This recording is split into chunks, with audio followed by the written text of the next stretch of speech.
अब आप ये दो साधन अपनाएं। पहला लक्ष्य तो आराध्य देव, इस दूसरे में दो साधन, जहां जहां मन जाए वहां से हटाकर अपने लक्ष्य में लगाना, या जहां जहां मन जाए वहीं वहीं आराध्य देव की भावना कर लेना, बस बात बन जाएगी। आराध्य देव की भावना, मेरे प्रभु हैं, ये भी मेरे प्रभु हैं। ये जो वस्तु सामने दिखाई दी, ये पहले नहीं थी, प्रभु ही थे। ये बाद में भी नहीं रहेगी, प्रभु ही रहेंगे।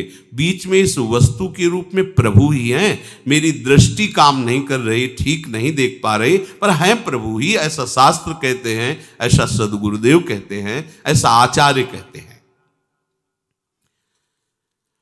साधक प्रातः काल जब उठे तो गुरुदेव को प्रणाम करके निश्चय करें कि आज हम पूरा का पूरा समय आराध्य देव में लगाने की चेष्टा करेंगे। जो पूर्व में हमसे त्रुटियां हुई हैं उनको आज नहीं करेंगे, अब नहीं करेंगे, ऐसी बात नहीं। हमें वर्तमान को संभालना है, तभी आपके अंदर सामर्थ्य आएगी। आज से कभी नहीं करेंगे तो आप हो सकता है न चल पाए, क्योंकि आप में इतनी संकल्प पवित्र बुद्धि नहीं है, इतना जोर का संकल्प नहीं है कि आपने कह दिया कि आज के बाद नहीं करेंगे तो ये भीष्म प्रतिज्ञा हो गई। आप में नहीं है ऐसी सामर्थ्य। यद्यपि आप सामर्थ्यवान हैं, पर अपनी सामर्थ्य को भूल चुके हैं। तो क्या करें? हम मन के ऊपर बोझा ना डालें कि आज के बाद कभी नहीं करेंगे। हम आज का नियम लेते हैं कि आज प्रातःकालीन गुरुदेव को प्रणाम करके हम ये नियम लेते हैं कि आज शयन तक हमसे कोई भी जो पीछे त्रुटियां हुई वो नहीं होने देंगे। पूरा का पूरा समय भगवत चिंतन करते हुए ही हम कार्य करेंगे। जो भी व्यवहार करेंगे वो अपने प्रभु के लिए करेंगे। ठीक। अगर रात्रि में शयन करते समय हम पुनः इसका चिंतन करें कि जो हमने प्रातःकालीन नियम लिया था उसमें कितनी त्रुटि हुई, ये करना ही चाहिए उपासक को। ओह, आज तो इतना समय चूक हो गई, तो चिंतन करते हुए शयन करें, प्रातःकालीन फिर नियम ले। जो कल त्रुटि हुई थी वो आज नहीं हो। एक दिन साधक देखेगा कि उसका मन असाधन रहित हो गया है, त्रुटि रहित हो गया है। पर आपको जांच करनी होगी, रोज का रोज आपको जांच करनी होगी, रोज का रोज आपको नियम लेना होगा, सुधार करना होगा। ये प्रारंभिक साधन की बात है। तीसरी बात कह रहे हैं, मन को वश में करने के लिए नाम जप सर्व सामर्थ्यशाली साधन है। लक्ष्य श्यामा श्याम, जहां जहां मन जाए वहां वहां से हटाकर लक्ष्य में श्यामा श्याम में लगाना, या जहां जहां मन जाए वहां श्यामा श्याम को देखने की भावना करना। प्रातः काल से शयन काल तक की दिनचर्या को जांच करके उसमें त्रुटियों को निकालना। अब ये निश्चय कर लेना कि नाम हमारा जीवन है। ये बहुत बड़ी बात। जो चाहत है नित्य सुख, अरु मन को विश्राम, हित ध्रुव हित सो भजत रहू, पल पल श्यामा श्याम श्यामा श्याम। मन चंचलता रहित हो जाएगा, नित्य सुख का अनुभव प्रकट हो जाएगा। आपको आवश्यकता है प्रतिपल श्यामा श्याम श्यामा श्याम। राधा वल्लभ श्री हरिवंश, राधा वल्लभ श्री हरिवंश। नाम जप सर्वश्रेष्ठ महामहिम भगवत प्राप्ति का, मन को शांत करने का, समस्त कामनाओं की पूर्ति का अचूक उपाय है। अचूक। आपको विश्वास करना होगा, जो चाहिए आपको प्राप्त हो जाएगा। ये 4 दिन की उकताहट वाला भाव मत रखिए कि हमको तो इतने दिन हो गए करते हुए, अभी कोई लाभ नहीं। दवा चल रही है, अमोघ औषधि है। ये सबसे पहले आपकी दुर्गति का नाश करेगा, पाप का। फिर ये पाप की प्रवृत्ति का नाश करेगा, जहां से पाप पैदा होता है। दिव्य ज्ञान प्रकाशित करके रूप का दर्शन कराएगा, प्रेम की जो चाहिए। जिसने बात समझ ली हृदय से कि मन को वश में करने के लिए सबसे बड़ी अचूक साधना नाम है। गोस्वामी श्री तुलसीदास जी कह रहे हैं, अय जीव तू सदा नाम का अनन्य बन। देखो, जो हमें सदगुरुदेव ने अपना जीवन स्वरूप नाम दे दिया है, हम नहीं जान पाते। छोटी छोटी बातों के लिए हम अवहेलना करते हैं। उनको तो उच्छिष्ट मिलता है, हमको तो उच्छिष्ट नहीं मिलता। जिस थाल में गुरुदेव पाए तो मुख से निकाल के उसमें थोड़ी रखते हैं, तो ऐसे पा रहे हैं। और उनकी उस थाल के उच्छिष्ट का रखना चाहिए महत्व। इतना हम महत्व रखते हैं।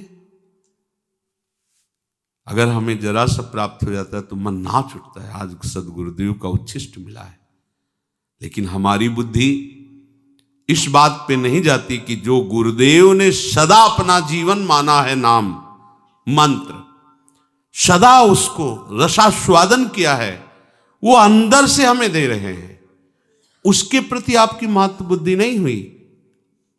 विचार कीजिए, गुरुदेव का वो उच्छिष्ट जो जीवन है, उनका स्वाद लिया है, उसका उसी में है वो, और वो दे दिए, उस पे महत्व बुद्धि नहीं है। हमें क्या दिया गुरुदेव ने? उनको तो स्वेटर दिया है, उनको माला पहनाया है, उनसे हंस के बात करते हैं। हमको क्या? ओहो, ये बाहरी चेष्टाएं गुरुदेव की कृपा मानी जाती हैं क्या? ये तो विषय संसारी पुरुषों को मिल जाती है। संत उदार दयालु हैं। ये जो आपको नाम मिला, ओहो, इसके अनन्य हो जाओ, गोस्वामी जी कह रहे हैं। और अनन्य का भाव बड़े भाव से, यही हमारा जीवन हो जाए। जो चाहते हैं नित्य सुख और मन को विश्राम, हित ध्रुव हित सो सानुराग रे, राधा राधा राधा राधा वल्लभ श्री हरि। अमृत है अमृत, आप पान तो करो इस अमृत का, चिरंजीवी हो जाओगे। राधा राधा। इस कलिकाल में वैराग्य, योग, यज्ञ, तपस्या, बड़े बड़े दान, ये हमें आनंद प्रदान नहीं कर सकते, क्योंकि ऐसी मलिनता है कि दान दे के अहंकार आ जाएगा तो दान का काम खत्म। और यज्ञ के लिए पवित्र सामग्री नहीं रह गई, संविधा नहीं रह गई, सब अपवित्र हो रहा है। तपस्या, शरीर ऐसे कमजोर हो रहे हैं कि तप के लायक नहीं कि सीधे प्रकृति का वार झेल सके। और योग तो बहुत ही कठिन है। 8 घंटे 10 घंटे सिद्धासन में बैठे हुए और पद्मासन लगाए हुए आराध्य देव के चिंतन में डूब, बड़ा कठिन है। यहां 30 मिनट एक स्थिति में तो बैठा नहीं जाता है, हिलाना डुलना। 8 घंटे 10 घंटे बिना हिले डुले, कितना कठिन योग है। प्राणों को वश में करके, शरीर को वश में करके, इंद्रियों को वश में करके, चित्त की वृत्ति का निरोध करके परमात्मा चिंतन, कितना कठिन। और वैराग्य, अब कैसा वैराग्य है? हंसी लायक वैराग्य है, उपहास करने लायक। हर वस्तु, हर व्यक्ति जैसे संसार के सुखों में मगन है, वैसे ही हमारा मन भी। तो बाहर से कपड़ा बदलने से हम वैरागी थोड़ी हो गए। राग का त्याग ही वैराग है। वैराग बिना राग का, बिना आसक्ति का, विरक्त, कहीं आसक्त नहीं, ऐसी स्थिति नहीं है। सब जगह से आसक्ति हटा ली तो शरीर में आसक्ति है, अपनी इंद्रियों का दुलार। कहां वैराग? वैराग्य प्रभु के सिवा कुछ और स्मृति में ना आना, यही सच्चा वैराग्य है। कोई भोग, कोई व्यक्ति, कोई स्थान, कोई मान बड़ाई, कुछ नहीं, एकमात्र आराध्य देव, ये हो गया राग रहित स्थिति। तो बड़ा कठिन है, ये सब तुम्हें प्राप्त हो जाएगा। ये अलग अलग करके निर्वाह करना कलिकाल है, बड़ा कठिन है, लेकिन इनका जो फल है वो सब तुम्हें प्राप्त हो जाएगा, एकमात्र केवल नाम का आश्रय लेने से, नाम का स्मरण करने से। शास्त्रों में दो बातें बताई गई, एक विधि और एक निषेध। ये करना है और ये नहीं करना है। कितना पढ़ोगे शास्त्र? गोस्वामी जी कह रहे हैं हम तुम्हें दो शब्दों में बता देते हैं। मेरी अनुभूति और सम्मति, प्रभु का स्मरण करना सब विधियों का परम विधि है। नाम जप रहे हो, पूरा विधि से चल रहे हो आप, और प्रभु का नाम भूल गए, सबसे बड़ी निषिद्ध बात हो गई। दो बातों में बांध दिया। विधि श्यामा श्याम का स्मरण, अब और कोई विधि हमें जानने की जरूरत नहीं। निषेध, श्यामा श्याम को भूल गए, इससे बड़ा कोई निषेध नहीं। श्यामा श्याम को भूल जाना सबसे बड़ा निषेध काम हो गया हमारे द्वारा। गुरु के वचनों की अवहेलना, शास्त्र की अवहेलना हमसे हो गई, क्योंकि हम प्रभु को भूल गए। जिस क्षण सबसे बड़ा निषिद्ध कार्य हो गया। गोस्वामी जी कह रहे हैं कि जो नाम है ये महामणि है, और ये जो संसार है ये सांप है। अगर ये कुछ भी तुम्हें सुख दिखाई दे रहा है इसमें, तो उसी आनंद समुद्र के एक अंश का है, और उस सुख का परम सुख नाम, उसको ले लो, संसार से अलग कर लो। जैसे सांप से मणि अलग कर लो तो फण पटक कर मर जाएगा, ऐसे ही तुम नाम शुरू करो, ये संसार मर जाएगा। तुम्हारे चित्त में जो संसार बसा हुआ है ये मर जाएगा। तुम्हारा मन जो विषयों में फंसा हुआ है ये मर जाएगा। मन मारिया तन बस में कीन्हा, हुआ भरम सब दूर, बाहर से कछ दिखत नाही, अंदर चमके नूर। आपो त्याग जगत में बैठे, नहीं किसी से काम, उनमें तो कछु अंतर नाही, संत कहो चाहे राम। वो हो गया, भगवत स्वरूप हो गया। जैसे मणि ले लेने पर सांप जिंदा नहीं रह सकता, ऐसे नाम रूपी मणि संसार में अपने पास तुम ले लो तो संसार जिंदा नहीं रहेगा, अर्थात संसार संसार नहीं रह जाएगा, ये भगवत स्वरूप हो जाएगा। ये जो हमें जन्म जन्मांतर से भटकाना, आकर्षित करके विषयों में गिराना, ये इसकी अब सामर्थ्य नहीं रह जाएगी, क्योंकि नाम रूपी मणि हमारे पास है। ये जो नाम, ये कल्प तरु है, जो चाहोगे प्राप्त हो जाएगा। अर्थ, धर्म, काम, मोक्ष, चारों फल प्रदान करने में समर्थ है नाम। वेद पुराण, बड़े बड़े विद्वान और भगवान शंकर जी भी साक्षी हैं इस बात के कि नाम सर्व समर्थ है, जो चाहोगे प्राप्त हो जाएगा। और अगर ये चाह नहीं रही अर्थ धर्म काम मोक्ष की, तो प्रेम पदार्थ भर देगा आपके हृदय में नाम। भगवत प्रेम जो अत्यंत दुर्लभ है, ये प्राप्त हो जाएगा। और साधन करते हो, नाम जप नहीं करते हो, नाम उच्चारण नहीं करते हो, तो गोस्वामी जी कह रहे हैं कि मेरी बात मान लेना, तुम इस कर्म प्रपंच से, माया के आकर्षण से बच नहीं सकते। गोस्वामी जी का अनुभव है। राम राम राम जीह, जो लो तू न जपी है, तो लो तू कहूं जाए, तिहूं ताप तपी है। सुरसरी तीर बिनु नीर दुख पाई है, सुर तरु तरे तो ही दारिद सताई है। जागत बागत सपने न सुख सोई है, जन्म जन्म जुग जुग जग रोई है। छूटिबे के जतन विशेष बांध जाएगो, हुए है विष भोजन जो सुधा सानि खाएगो।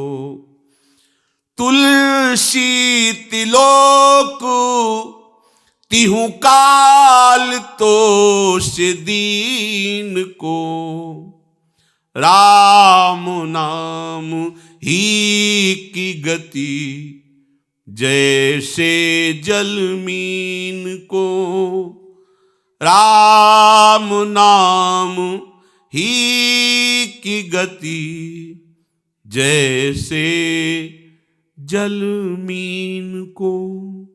गोस्वामी जी कह रहे हैं, जब तक तू जीभ से नाम जप नहीं करेगा तो मेरी बात मान लेना, तब तक तू कहीं भी किसी भी तीर्थ में कहीं भी भाग कर जा, ये दैहिक दैविक भौतिक ताप तुझे बख्शेंगे नहीं, जलाएंगे, जलना पड़ेगा तुझे।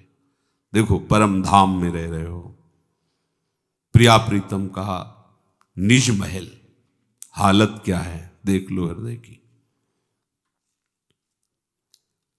तो बात क्या हुई, रसिक शिरोमणों की आज्ञा का हम पालन नहीं कर रहे। वृंदावन बस गई तो नो बड़ो सयान, जुगल चरण के भजन बिन निमिष न दीजे जान। पलक झपकने के समय को भी नाम से विमुख नहीं जाने देंगे। अब आप देखो गोस्वामी जी कह रहे भाग, कितना भाग, जा भाग के जहां तुझे जाना है, कहीं तुझे शांति नहीं मिलेगी। यदि तू नाम जप नहीं कर रहा तो भाग, किसी के भी पास जा।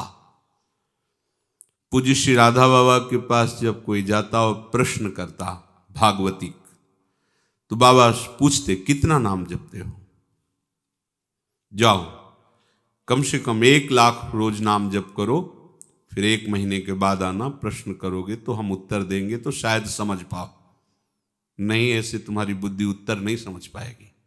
नाम कहीं भी तू भाग के जा, तीनों ताप तुझे बख्शेंगे नहीं, जलाएंगे, यदि नाम जप नहीं कर रहा।